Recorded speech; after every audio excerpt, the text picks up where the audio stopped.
हरियाणा से लेकर कोलकाता तक जांच एजेंसियों का ऐसा डंडा चल रहा है जिससे भ्रष्टाचारियों की नींद हराम हो गई है। वो कहते हैं ना कि अपराधी कितना ही शातिर क्यों ना हो, कोई ना कोई गलती करता जरूर है और उसकी गलती के सहारे कानून पूरे मामले का पर्दाफाश करता है।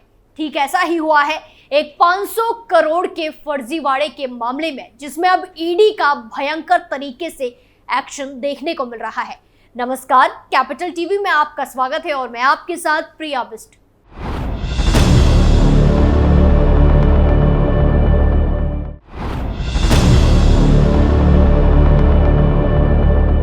कोलकाता से लेकर गुरुग्राम, दिल्ली एनसीआर में ईडी का जबरदस्त तरीके से चाबुक चला है। दरअसल केंद्रीय जांच एजेंसी ईडी ने करीब 500 करोड़ के मनी लॉन्ड्रिंग और फर्जीवाड़े का खुलासा किया है। इस मामले में एक बड़ी कार्रवाई को अंजाम देते हुए दिल्ली एनसीआर में काफी मशहूर company ओरिस infrastructure private limited company के साथ साथ उसकी कई सहयोगी कंपनियों के खिलाफ सर्च ऑपरेशन किया गया। ये सर्च ऑपरेशन की कार्रवाई को दिल्ली, हरियाणा के गुरुग्राम के साथ साथ नोएडा में अंजाम दिया गया है।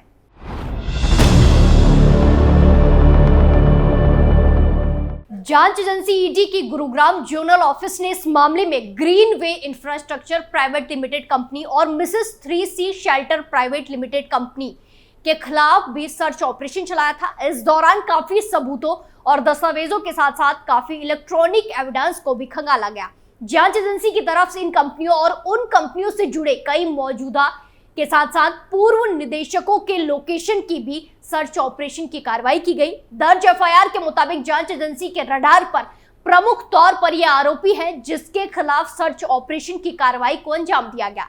उनमें विजय गुप्ता, अमित गुप्ता, सरदार निर्मल सिंह और बाकी शामिल है।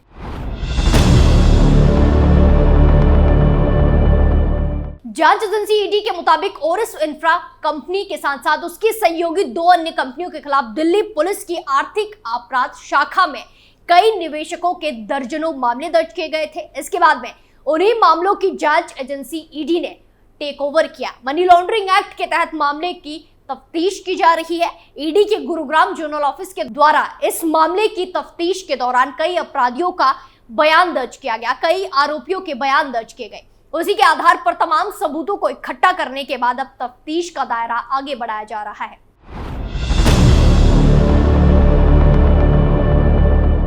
जांच एजेंसी के मुताबिक कंपनी के निदेशकों और अन्य अधिकारियों की तरफ से लोगों को आशियाना दिलाने के नाम पर करीब 1000 करोड़ रुपए जमा किए गए। इसके बाद में करीब 500 रुपए उस संबंधित प्रोजेक्ट में खर्च करके बाकी के 500 करोड़ का फर्जीवाड़ा कर दिया गया। यानी लोगों के साथ फर्जीवाड़े करते हुए उन्हें समय पर उपलब्ध नहीं कराया गया। उसके बाद कंपनी के निदेशकों के द्वारा जमा कराए गए करोड़ों रुपए को किसी अन्य प्रोजेक्ट में निवेश कर दिया गया। इससे इन कंपनियों की दूसरी कंपनी में काफी मुनाफा हुआ, लेकिन जिस प्रोजेक्ट के लिए करीब 1000 करोड़ रुपए इकट्ठा किए गए थे उसके निवेशकों को चूना लगा दिया गया, जिसके बाद दिल्ली पुलिस की आर्थिक अपराध शाखा हुए थे।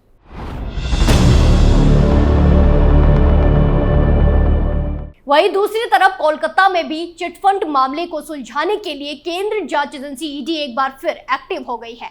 26 नवंबर की सुबह से कोलकाता के अलग अलग हिस्सों में फिर से तलाशी शुरू हो गई है। सूत्रों के मुताबिक ईडी अधिकारी मुख्य रूप से दक्षिण कोलकाता और इसके आसपास के उपनगरों में फर्जी वित्तीय संस्थानों के कार्यालयों में तलाशी ले रही है। गौरतलब है कि 7 साल पहले एक चिटफंड कंपनी के मालिक और उनके बेटे को मनी लॉन्ड्रिंग के आरोप में गिरफ्तार किया गया था। पुराने मामले को लेकर ईडी फिर से एक्शन में है। कोलकाता के अलावा अन्य राज्यों में भी ईडी ने छापेमारी की है। दक्षिण कोलकाता के साथ ही गोपीनगर, बेहाला, न्यू अलीपुर, हंसपुकुर के साथ ही कई जगहों पर तलाशी अभियान जारी है। मिली जानकारी के मुताबिक ईडी ने जहां छापेमारी की है उनमें प्रयाग समूह के एक वरिष्ठ अधिकारी की न्यू अलीपुर स्थित एक आवासीय इमारत और उपनगरी जोका स्थित एक गेस्ट हाउस शामिल है। छापेमारी करने वाली ईडी की टीम के साथ केंद्रीय सशस्त्र पुलिस बल की एक बड़ी टुकड़ी भी मौजूद थी।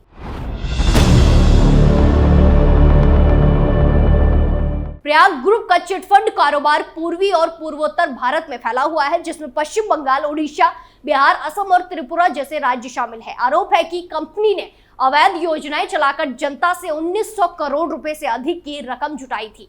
केंद्र अन्वेषण ब्यूरो यानी कि सीबीआई ने 2017 में उड़ीसा में दर्ज एक मामले के आधार पर प्रयांग ग्रुप के सीएमडी वासुदेव बागची और उनके बेटे अविक बागची को गिरफ्तार किया था।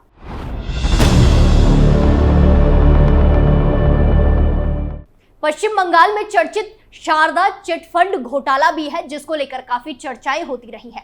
आपको बता दें कि पश्चिम बंगाल का चर्चित चिटफंड घोटाला 2013 में सामने आया था। कथित तौर पर 3000 करोड़ के इस घोटाले का खुलासा अप्रैल 2013 में हुआ था। आरोप है कि शारदा ग्रुप की कंपनियों ने गलत तरीके से निवेशकों के पैसे जुटाए और उन्हें वापस नहीं किया। इस घोटाले को लेकर पश्चिम बंगाल सरकार पर सवाल उठे थे।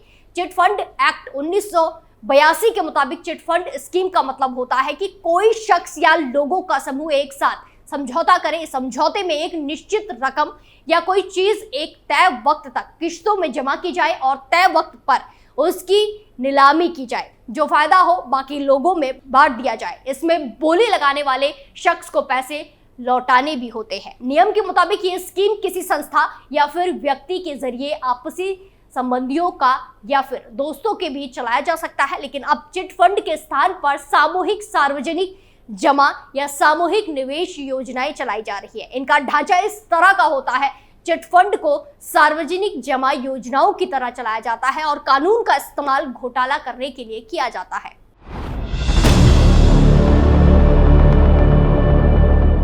निवेश से पहले किसी भी चिटफंड कंपनी के बारे में पूरी जानकारी पता कर ले। सरकार ने चिटफंड के बारे में कुछ गाइडलाइन दे रखी है, उस पर जरूर ध्यान रखें।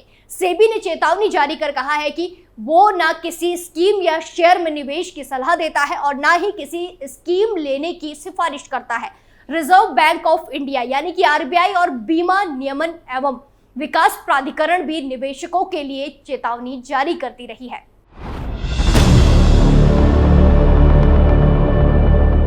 चिटफंड कंपनियां इस काम को मल्टी लेवल मार्केटिंग में तब्दील कर देती है। मल्टी लेवल मार्केटिंग में कंपनियां मोटे मुनाफे का लालच देकर लोगों से उसकी जमा पूंजी जमा करवाती है, साथ ही साथ और लोगों को भी लाने के लिए कहती है। बाजार में फैले उनके एजेंट साल, महीने या फिर दिनों में जमा पैसे पर 2 गुना या 3 गुना मुनाफे का लालच देते हैं। लालच देने वाली और लुभावनी योजनाएं के जरिए कम समय में बहुत अधिक मुनाफा देने का दावा किया जाता है। इनमें प्लांटेशन, बकरी पालन के नाम पर तो कभी जमा पूंजी पर बैंक से अधिक ब्याज का लालच देकर पैसा जमा करवाया जाता है। तमिलनाडु में 500 करोड़ का एमओ घोटाला पॉन्जी स्कीम की बानगी है। कंपनियां ग्रामीण और कस्बाई इलाकों में ज्यादा सक्रिय रहती हैं।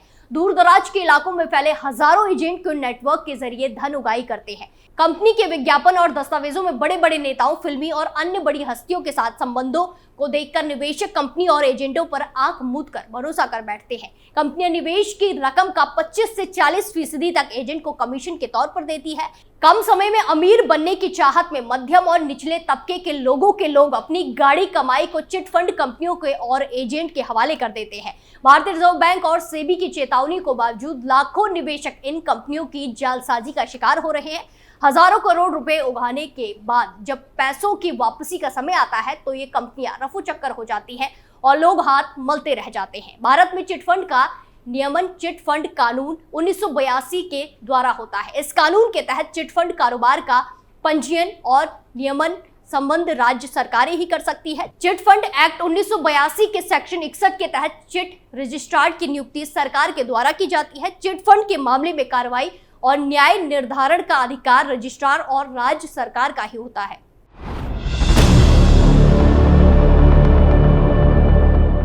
सामान्यतः वित्तीय धांधलियों से जुड़े मामले को जांच एसएफआईओ करती है, लेकिन फर्जीवाड़े पर लगाम लगाने के लिए बना ये विभाग पर्याप्त संसाधनों और कानूनी शक्तियों से वंचित है। एसएफआईओ के पास इस समय सत्यम कंप्यूटर्स, रिबॉक और पूर्व भाजपा अध्यक्ष नितिन गडकरी से संबंधित पूर्ति समूह के साथ साथ 30 से ज्यादा मामलों की जांच का जिम्मा है। वित्त पर संसद की स्थायी समिति ने हालिया रिपोर्ट में एसएफआईओ में स्टाफ की कमी पर चिंता जाहिर की है। रिपोर्ट के मुताबिक एसएफआईओ में 90% कानूनी और 40% ऑपरेशनल स्टाफ की कमी है। आर्थिक अपराधों पर रोकथाम के लिए केंद्र और राज्य सरकारों के अधीन कई विभाग और एजेंसियों के बावजूद ठगी का धंधा खूब फैल रहा है। पश्चिम बंगाल के शारदा समूह का मामला इसी सिलसिले की एक नई कड़ी है। इससे पहले स्किप, एशिया और स्टॉक गुरु जैसे कई मामलों में निवेशकों को चूना लग चुका है। अब वित्त मंत्रालय इन तमाम एजेंसियों के बीच समन्वय पर जोर दे रहा है। इस खबर में फिलहाल के लिए इतना ही। बाकी तमाम खबरों के लिए देखते रहिए कैपिटल टीवी। नमस्कार।